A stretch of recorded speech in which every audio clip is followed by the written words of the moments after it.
twisted smirk on his face. Then he was gone. What a dick. The door ground shut with a dull clang of metal on metal. Clover, are you alright?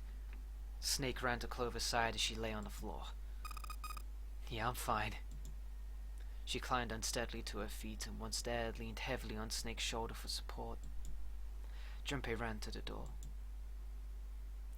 The others followed him. Several pairs of hands grabbed hold of the handles and pulled. They grunted and strained, but... Shit. It won't budge. That was when Lotus, the dancer, spoke. Her voice was quiet. Do you hear something? Like what? Like some sort of beeping. Junpei pressed his ear against the cold metal of the door. The others did the same. You're right. I can hear it too. What is it? Then they heard something else. It was the 9th man. Shit! Why isn't it stopping? God damn it! You lied! You lied! Lied? This wasn't supposed to happen! This is wrong! This is wrong! His voice shook with fear. Safe on the outside, they stepped back from the door and looked at one another. What is happening in there? Open the door. Please. I'm begging you. Help me. Please get me out of here. Get me out of here. Hell no. Perhaps we need him though. Or his bracelet. Junpei grabbed hold of the device. He slammed his hand on the scanner panel. Nothing happened. Why didn't it register him? He looked at the display where the asterisk had shown up. It said engaged. Oh my god. Oh my god, there's no time left. Listen. I was lied to. He lied to me. He put me in here. It was him. He killed me. It was him. Oh god.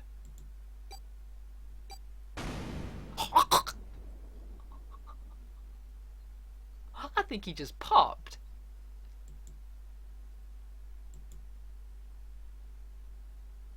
The explosion rocked the room. Instinctively they ducked. They stood up, slowly when they realized there was no danger. No one spoke. Silence filled the room. In that silence, the electronic tone that echoed across the room sounded as loud as a gunshot. All eyes turned towards it. It had come from the device mounted next to the door. The display changed from engaged to vacant. Let's see if we can open it. 7, the mountain swallowed hard. Junpei nodded and placed his hand on the scanner panel. A red asterisk appeared on the LCD panel. The device had registered Junpei's bracelet, number 5. His was not enough, however. At least 2 more people were needed. Junpei asked. Which pair? Okay, so I got 5. So I'm gonna wanna have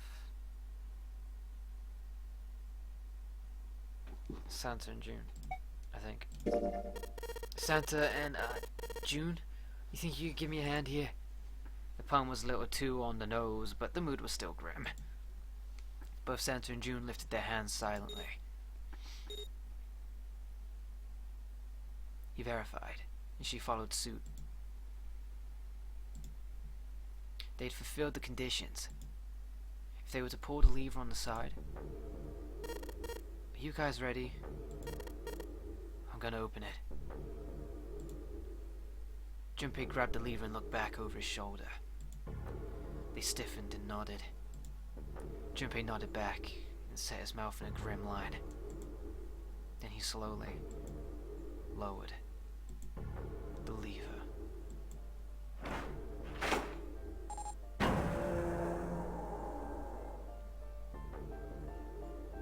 was a metallic groan, and the door slid open.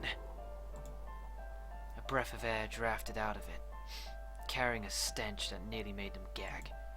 Junpei grimaced and put a hand over his mouth. Oh my god. Lotus and Ace shuddered.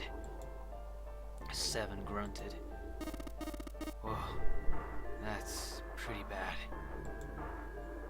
Even Santa's voice shook. He blew up? It appeared that Santa was right. The hole on the other side of the door was splattered with chunks of torn flesh and dark red blood. Oh god. The shriek echoed across the room. It had come from June. Then her strength left her, and she dropped. As Junpei turned to catch her, the door groaned shut.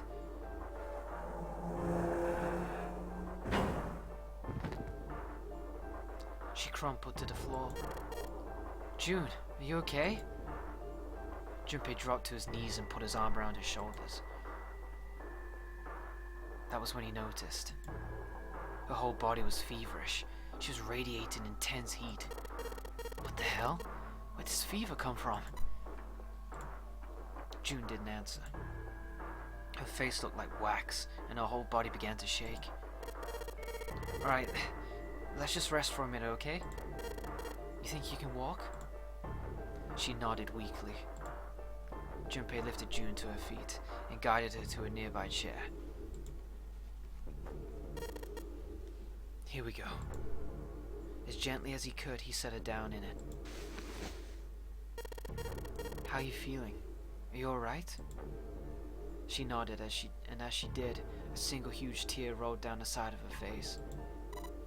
Why? Why did this happen? Her voice cracked, broken by misery and grief, and choked by sobs. Why did this happen? Junpei spun around. Do any of you know what the fuck is going on here? Who's Zero? What's this nonnery game? Come on, anybody! Anything! What the hell is going on? What are we doing here? No one spoke. Ace, Snake, Santa, Clover, Seven, and Lotus. They simply stood there. 7 pairs of downcast eyes, and 7 grim lions about. 7 grim lines for mouths. June's body shook with silent sobs. They slowed as the minutes tickled, and eventually they stopped. God, man, my mouth is dry. Oh. And suddenly, in the cold, heavy silence that had enveloped them in a thick fog, a bell began to ring. God, an hour's passed already? The clock in the central hall. 7, 8, 9, 10 times. Fuck. And then, on the 10th ring, it stopped. The sound of the bell faded into silence. It's 10 o'clock then. Ace said what each of them had been thinking. That means it's been an hour since Zero's little announcement. Seven's deep voice echoed across the room. Fuck! I've had enough of this crap! Santa leapt to his feet, his fists clenched. How long are we gonna pussyfoot around like this? We've only got 8 hours until this time limit Zero was going on about is up. Let's get going already. Go. Santa's outburst fell on deaf ears. No one seemed to agree with him. They stared back at him, their eyes blank and their faces tired. Finally, Lotus spoke. No, I refuse. Fuck Lotus, get with the program. I'm not going to end up like him. Him? You mean the 9th man? Of course. Who else? In his mind's eye, Junpei saw the corpse again. The dark reddish-black pool of blood. The scattered pieces of flesh. Oh lordy. Organs strewn across the floor like the blossoming of a grotesque flower. The explosion that had torn through his body had been powerful. The 9th man's neck had been twisted at an odd angle. Junpei suspected a detonation had thrown him against a wall. Half of his face was crushed and the other half was covered in blood. Most of his abdomen had been emptied, either by the explosion or by gravity. He had landed on his back, and stark white ribs jutted out of his chest, like the legs of some sort of macabre crab. Junpei felt something flip in his stomach. I think he just screwed up. Eyebrows went up and Santa continued. He probably set up some sort of trap, and I killed him. Well, he disobeyed the rules. It had to be the people who opened the door went through the door. And he had Clover and Ace open the door as well, but they didn't go with him, so perhaps that triggered his device. I'm not gonna screw up like that. I'm getting out of here alive.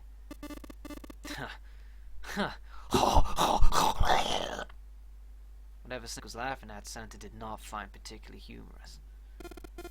And what's so goddamn funny?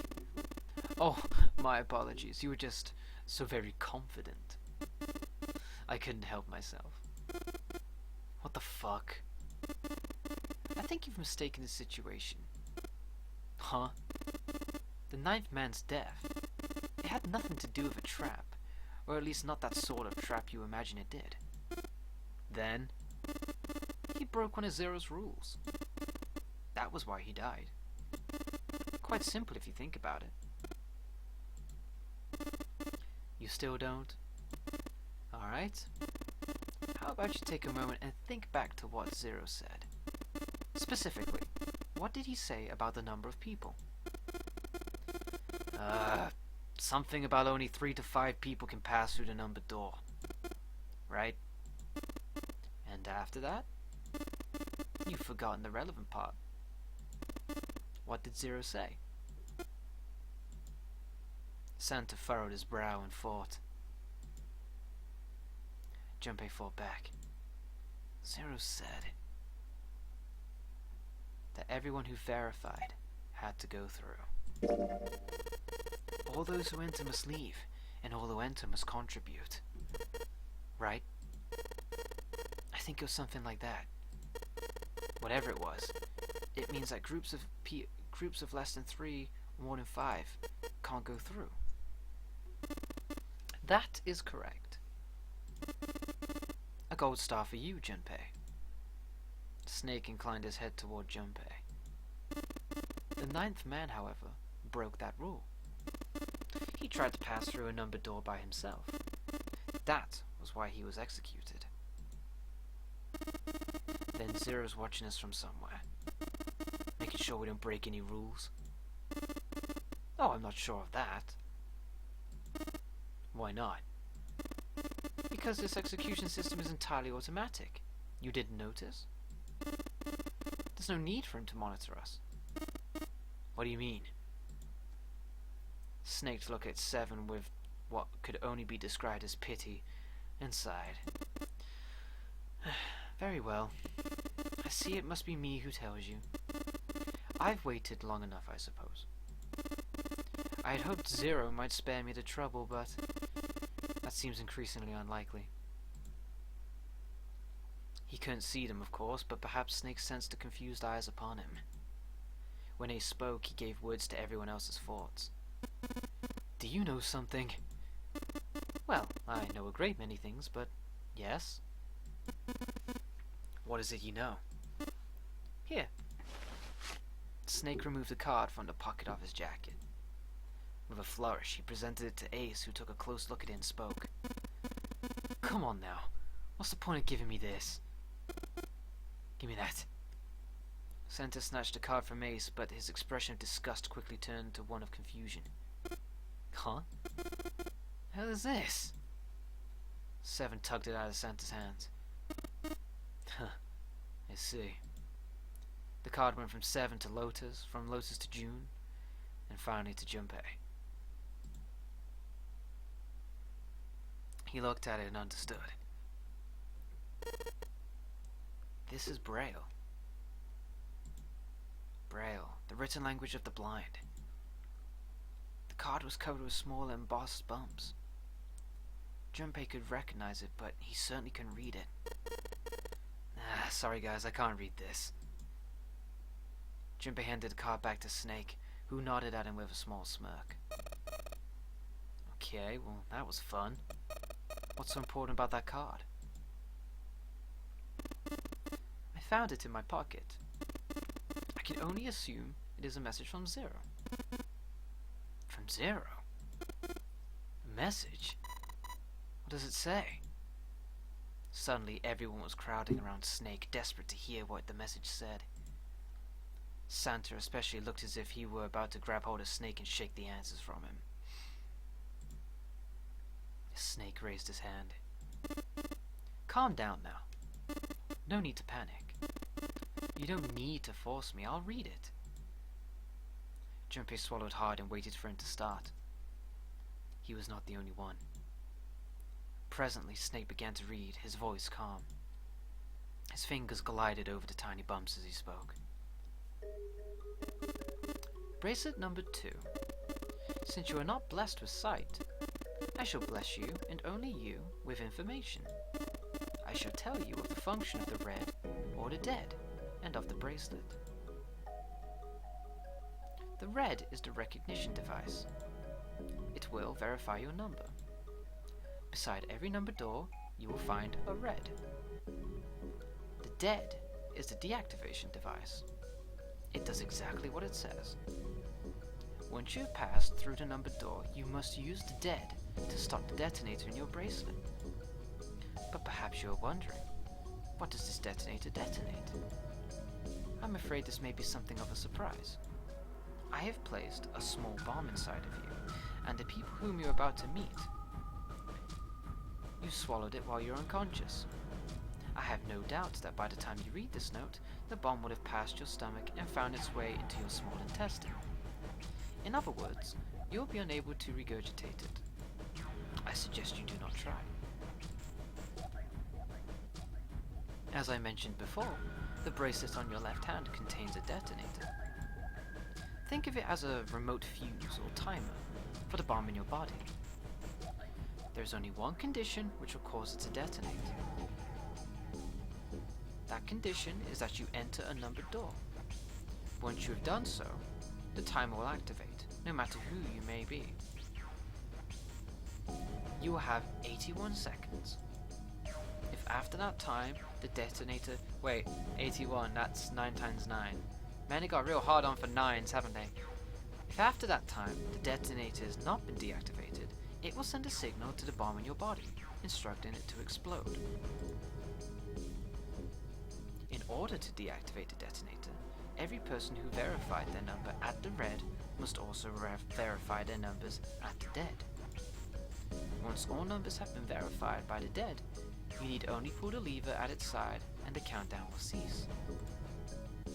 Anyone who does not verify their number at the red will find themselves unable to verify their number at the dead. That is to say, if you should pass through a numbered door without first verifying your number at the red, in 81 seconds, you will be dead. You must also keep in mind that the numbered doors will close automatically after 9 seconds have passed.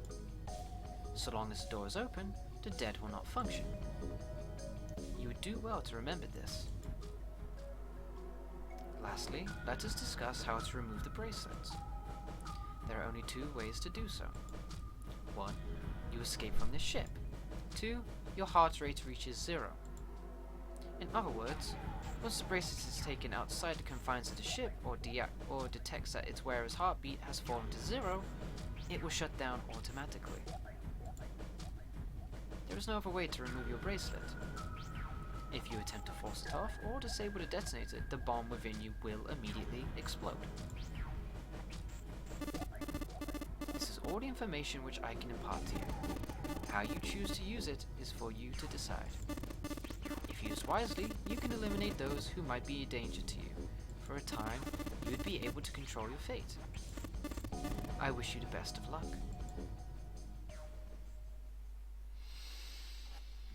Snake finished reading and carefully returned the card to his pocket.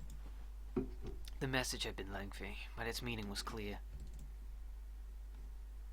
Only those who verified their numbers at the red could pass through the numbered doors. Teams could not increase or decrease their numbers. The reds, deads, and bracelets enforced the rules. They were judge, jury, and executioner. In defiance of Zero's suggestions, both Santa and Seven put fingers down their throats and began to gag. The rest stiffened. Some touched their stomachs, some simply stared at their bracelets. Junpei, there it is again. He turned orange and touched his stomach. There was a bomb inside his body. The thought of it made him queasy. His stomach felt oddly hollow and his legs were weak. Why had Zero designed such a ludicrous game? Junpei looked over at the others. Alright, I'm gonna ask this one more time. Do any of you know anything about Zero? They were all silent, each person waiting to hear what the others would say. Finally, Santa spoke. Actually, I saw him. I saw Zero when I got grabbed. I didn't see his face, though. Son of a bitch was wearing some kind of gas mask. What the hell? Come on, guys, give me something. You know, like, surprise or something? Instead, it was Santa who looked surprised. There was a moment of silence, and then everyone spoke at once. Yeah, I saw him too. Me too. He was wearing a gas mask. As stories were sorted out, the truth became clear. All of their stories were the same. They had been abducted at home at midnight. The person claiming to be Zero had worn a mask. There had been white smoke, and then each person had passed out. When they awoke, they had found themselves on D-deck in a room with a 3-level bunk bed. Only Seven's stories seemed to lack the detail of the others. Oh. Me? Yeah, well, mine was just like the rest of yours. That was all he said. It occurred to